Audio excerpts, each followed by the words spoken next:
Today I'm going to be talking about 961 Commando used values. I've gone into Auto Trader and eBay every couple of months and just had a look and seen what's up for sale. I've started a spreadsheet, so there's quite a lot of data here that I'll go through in a minute, just show you what I've been capturing. But that's enabled me to get things like how much these bikes are being sold for, or at least advertised. I obviously don't know what the final sales price is, which model it is, so whether it's a sport, calf racer, the colour, the mileage, obviously, which is important, number of owners, if it's there, whereabouts in the country it's located, the registration number as well, if I've got it. That's quite handy because some of these bikes do stay up for a number of months. So what I've done is, using the power of the internet, I've been able to go back and see what these bikes were selling for when they were brand new.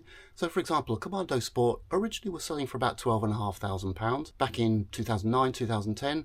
Those bikes, by the way, now are selling for nearer £16,000. What I can do then is I can take the original selling price minus what it's being advertised for now. That's the total drop in value. Divide that by the age of the bike. That tells me how much it's dropped in value every year, and then divide that into the original selling price, and that tells me how much the bikes are depreciating every year. We need to remember, of course, that for the X demos, they're being offered with quite significant discounts, up to £2,000. That's a Norton discount, so that's quite a heavy depreciation in the first year. The depreciation does average out over time, and what I'm seeing is average depreciation rates of about 3 to 4%. So yes, you can see that there was about a dozen up for sale in July, about the same number in September, started to tail off a little bit in November and December. And today I just did a search on Auto Trader. There's 30 up for sale, and the main reason for that is the new Solihull TVS bikes are starting to come through now. X demos there, low mileage, some with some fairly decent miles on them. But yeah, that's the main reason why the volumes now of these bikes are starting to pick up. Just treat this with a little bit of caution because these numbers are the advertised sales prices, right? They're not the actual sales prices. The most popular colour, perhaps not surprisingly for the 961 Commando, is black. Then we've got a fair chunk, 30% of silver bikes. So black and silver make up, what's that, about 80% of the bikes. The least popular colours, red, the titanium, white, pretty much the same. Blue, white, I think that was a California. A couple of cream and a couple of green. Okay, so in terms of the most popular variants, so you can see that the Sport, this would be the Mark 1 and the Mark 2. So in the last 10 months, I've seen 15 Mark 1 Sports come up for sale, a little less Mark 2 Sports, and then this is the TVS SP, which is the equivalent of the Sport. So again, 15 of those. The next popular, as expected, is the calf racer, Mark 1 and Mark 2, and again the CR. Then we've got some of the special editions, so the SE, the SF, and the 50th anniversary. There was a California, a couple of streets, these were the Henry Cole special editions, and the Classic, which was the first model that TVS produced.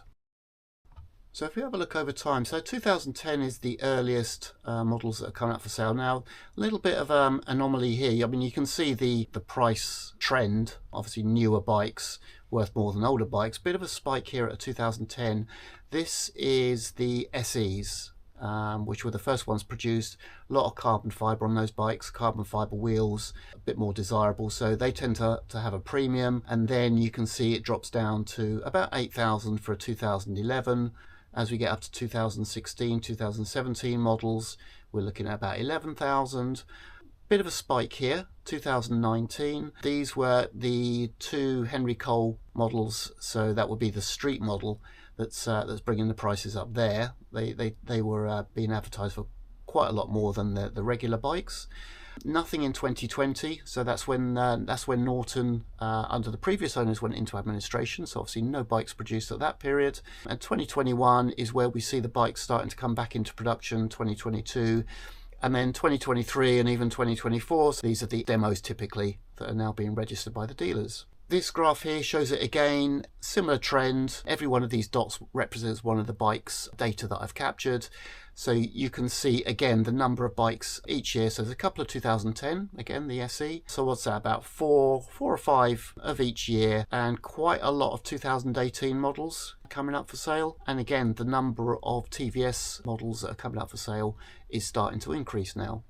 So in terms of conclusions, what can we draw from the data? About 4% per year depreciation. I don't know how that compares to other bikes. I think it's pretty pretty good, to be fair. Not a huge amount of these bikes coming up for sale. They do tend to be pretty low mileage.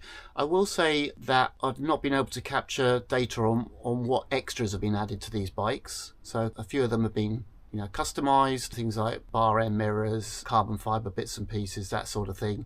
I've not really been able to take that into consideration, but I think there's enough data there now, so we're getting up to about, what's that, just under 70 data points. I'm going to keep gathering this data over time.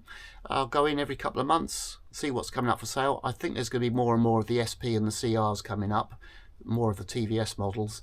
And as I get more data, I can start to see what the trends are over time, whether these bikes hold their values. But as more and more bikes come onto the market, how's that going to affect it? Is that going to start to push the prices down? I think it will, but I'll keep monitoring the data. Look out for more videos on the topic coming up soon. Cheers.